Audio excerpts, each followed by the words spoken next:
just checking the footage here. You are supposed to play Triforce Heroes, right? Yes.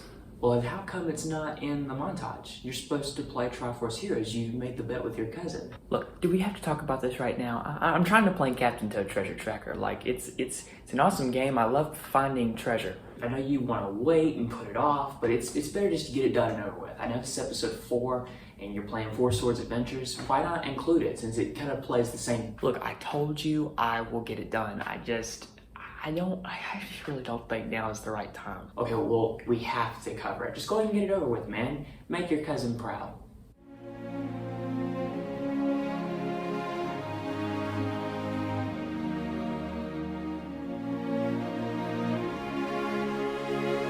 Okay, fine.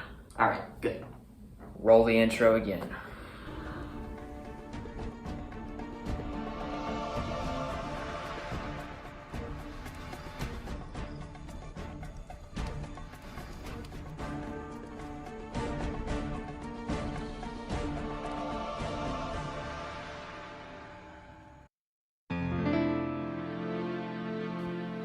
The Legend of Zelda, a series of adventure, sacrifice, and maybe even facing your darkest demons. The stories in this world can take you in many places, so I am really excited to report that for this next episode, we are going to be saving a princess from her fashion problems. Good going, Nintendo.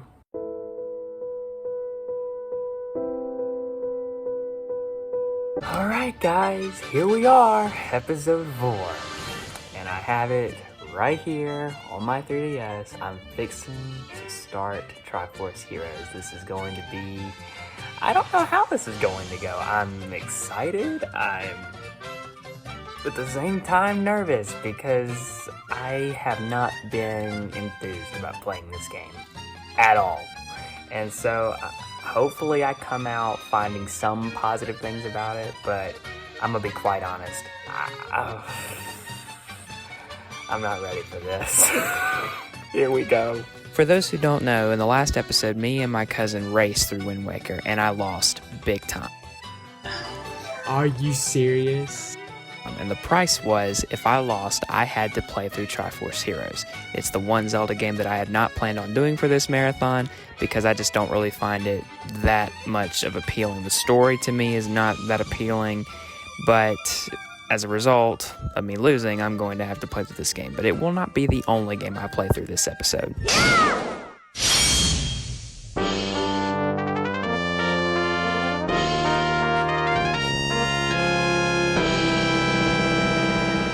This is episode 4, so I thought, why not play Four Swords Adventures as well?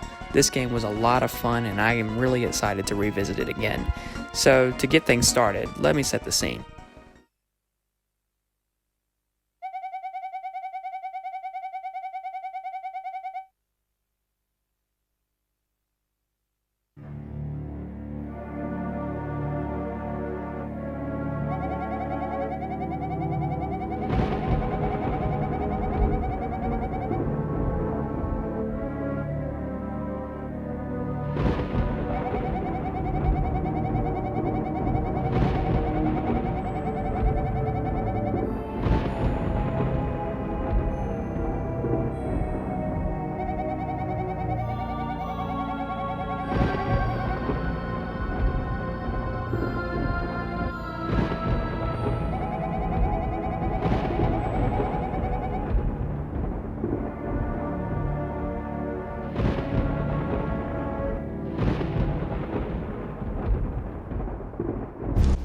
Dark clouds, an urgent message from Princess Zelda to hurry to her aid.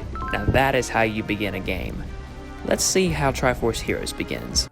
The cursed outfit of ultimate ugliness. Fashion, Nintendo? Really? I get that Link can change into different outfits to give him new power-ups and abilities, but does it really have to be the main theme of the story? I don't understand. I really don't understand. Let's move on to gameplay. Now, if you have 3 people to play Triforce Heroes with, then I would imagine the gameplay is not going to be so bad, but for those who are going at this solo, like myself, you are given 2 Link dolls. Link Shy Guy dolls. why, Nintendo? Just why? You're constantly having to switch back and forth between the 3 different Link dolls, and this feature gets old really fast. Some of the levels, though, are actually quite fun to play, but some of them are really challenging, so I had to buckle down, play my hardest, and Skip every single level in the entire game.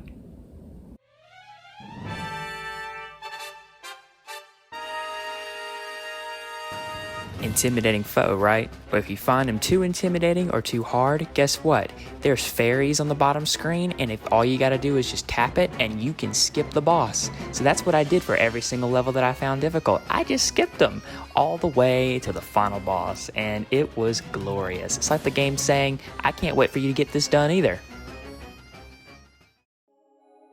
Unlike Triforce Heroes, Four Swords Adventures introduces a real threat. As we established earlier in the video, Princess Zelda calls Link to help her investigate the Four Swords Sanctuary.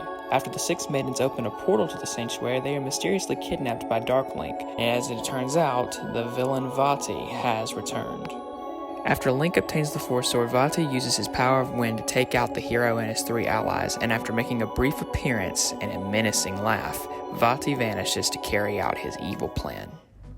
When it comes to the gameplay, it is far better than Triforce Heroes. For one, you don't have Link dolls and you're able to control all 4 Links at once. You're even able to make formations with them, which helps in solving puzzles and clearing out dungeons. Let's talk about the level design. The level design in this game is top notch. One of my favorite levels is the Spooky Forest, which by the way features a surprise cameo from a Wind Waker boss, being the Big Poe from the Wind Waker. The Big Poe is not the only Wind Waker boss to make an appearance in this game. We also have Shadow Ganon, as well as the Helmrock King from the Forsaken Fortress. As you go throughout each level and rescue each maiden, you'll learn bits and pieces about what Vati's up to, but eventually you'll learn that he's only a pawn in a much bigger plan. Yep, the King of Evil returns, and he's only using Vati as a means to an end. And so our heroes set off on a journey to defeat him, and while we let them do that, let's head back to the world of fashion.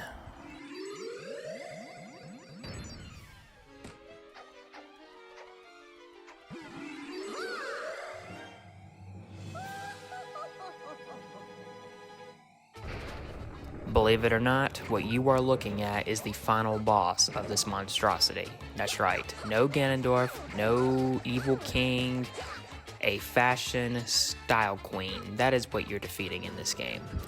Brilliant job, Nintendo, just brilliant. It doesn't take much to take her down. After 2 phases of a boss fight, she is easily defeated, and all is well in the world of Hytopia. That's right, not Hyrule, Hytopia. The princess is saved from her fashion problems, and all is well.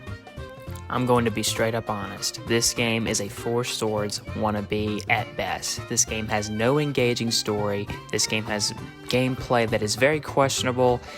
And because I was skipping just about every level that I found unengaging, this game was like help me out here, like a panther. Yes? Yeah, that's right. So, anyway, let's get back to some real story. Don't worry, I'll be back on Triforce Heroes. I have an idea of what I'm going to do after this is over with.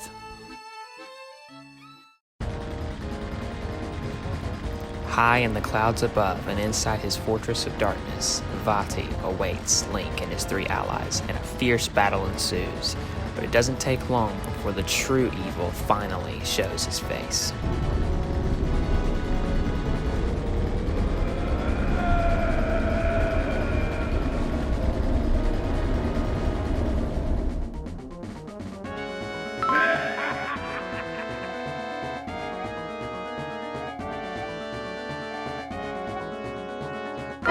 This fight with Ganondorf is one of the best I have seen in the 2D Zelda series. He moves around the room and uses his trident to try to trap the heroes in the Dark World.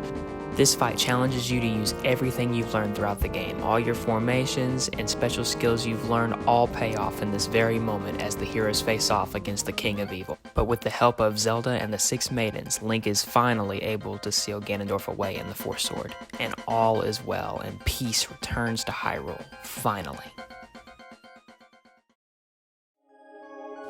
This game was a joy to go back and replay. The story had me engaged right from the start, and it continued with amazing gameplay and finished with a boss fight that is absolutely incredible. There's only one other boss fight in the 2D Zelda series that could possibly top this, but we'll get to that in a later episode. Also, I bet you're wondering what happened to Triforce Heroes after I finished it. Well, I could tell you, but I'd rather show you, so take a look.